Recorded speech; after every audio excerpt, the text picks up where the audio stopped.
Elle a essayé d'humilier son frère lors d'un barbecue familial, parce que son frère n'était qu'un vendeur, sans diplôme universitaire. Mais elle ne s'attendait pas du tout que le secret qu'il gardait depuis 6 ans allait tout changer. C'était un dimanche ensoleillé. La famille se réunissait à la ferme, l'odeur du barbecue et les rires bruyants emplissaient l'air. D'un côté, il y avait Sophia, 30 ans, une carrière réussie. Vêtue d'une robe de marque tenant un verre de vin rouge, elle racontait à tout le monde qu'elle était manager dans une entreprise technologique et comment elle venait d'obtenir une nouvelle promotion. De l'autre côté se trouvait son frère Evan, 28 ans, sourire doux, habillé comme un vendeur ordinaire, tout en retournant la viande sur le barbecue. À un moment donné, Sophia attira l'attention de tous. « Venez, je lève mon verre », dit-elle en levant son verre.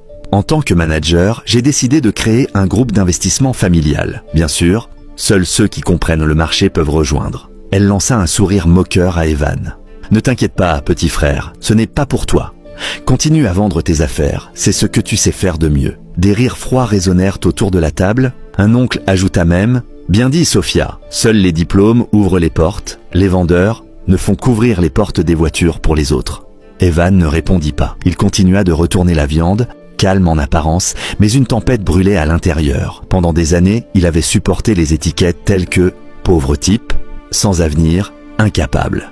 Il aimait sa famille, mais ce mépris était une blessure qui ne guérit jamais. Sophia, sûre de sa victoire, continua. « Ah, Evan, si tu manques d'argent, tu peux venir me voir, je sais, ta commission de vente ne suffit probablement qu'à survivre. Si tu crois que le vrai succès vient du courage et de l'effort, et non d'un diplôme, laisse un mot « courage » et prépare-toi au rebondissement à venir. » À ce moment-là, le téléphone d'Evan vibra sur la table. C'était une notification par email. Il prit son téléphone, jeta un coup d'œil et un sourire plein de signification, voire un peu dangereux, apparut sur ses lèvres. Il leva la tête et d'une voix calme qui fit frissonner toute la famille, demanda « Sophia, en parlant de ton entreprise, comment ça se passe récemment? J'ai entendu dire qu'il allait se passer quelque chose de gros sur le marché. » Sophia le fixa, à la fois confuse et irritée par son audace. Elle n'avait aucune idée que ce simple vendeur qu'elle avait toujours méprisé n'était absolument pas ce qu'elle pensait. Depuis 6 ans, il était le fondateur anonyme et CEO d'une start-up technologique. Et à ce moment précis,